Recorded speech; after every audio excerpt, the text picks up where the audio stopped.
diri keluarganya maupun kelompoknya secara melawan hukum.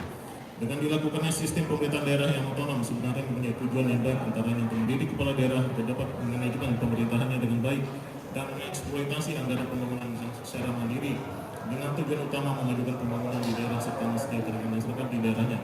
Namun akibat kurangnya pengawasan baik dari internal, eksternal maupun elemen masyarakat itu sendiri memberikan peluang kepada seorang kepala daerah untuk menyalahgunakan kewenangannya untuk mendapatkan keuntungan pribadi dari pihak kontraktor atau pemborong yang mau mengikuti keinginan para koruptif kepala daerah tersebut demi mendapatkan pekerjaan agar kepentingan bisnisnya tetap berjalan dan langgeng setiap tahun serta tidak perlu berkompetisi memperberat pekerjaan proyek pembangunan. Demikian pendahuluan ini kami disampaikan sebagai bagian yang tidak terpisahkan dari analisa yuridis dalam tuntutan diajukan dalam uraian berikutnya. Surat dakwaan. Berdasarkan surat penetapan Hakim Pengadilan Tindak Pidana Korupsi pada Pengadilan Negeri Tanjung Karang nomor 29/sus garis data KPK garing 2019 garing PN/TJK tanggal 13 Desember 2019 terdakwa dihadapkan ke depan persidangan dengan dakwaan sebagai berikut.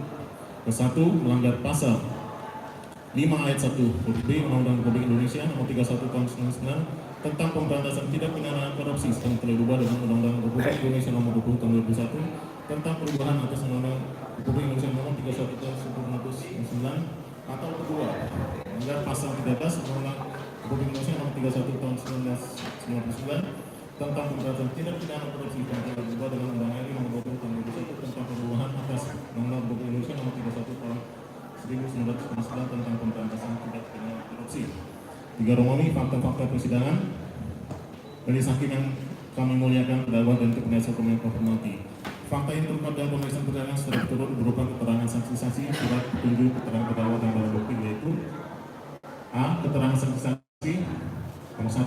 Karnadi, 2. Mary Wildasari, 3. Yunanda, 4. Ulias Dewi Antoro, 5. Yuli Saputra, 6. Indah Mukti, 7. Desyadi, 8. Taufik Hidayat, 9. Sri Widodo, 10. Agung Negara, 11. Sahbudin, 12. Pria Apris Pratama, 13. Raden Sahir alias Ami, 14. Reza Giovanna Andika, 15. Rina Febrina, 16. Susanti, 17. Gunato, 18. Iwan Setiawan. Keterangan terdakwa Chandra Safari. Selanjutnya analisa fakta juga kami telah dibacakan sebagaimana telah terdapat dan lengkap dalam surat tuntutan. Akan dilanjutkan ya.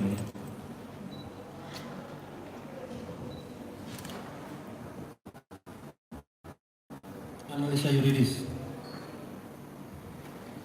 Majelis Hakim yang mulia, terdakwa dan tim penasihat hukum terdakwa yang kami hormati, berdasarkan alat bukti dan fakta persidangan sebagaimana yang telah diuraikan sebelumnya, maka sampailah kami kepada pembuktian dengan menilai fakta hukum yang terbukti untuk kemudian menerapkannya terhadap unsur pasal dari tindak pidana yang didakwakan kepada terdakwa Chandra Safari berupa analisa yuridis yang akan kami uraikan di bawah ini.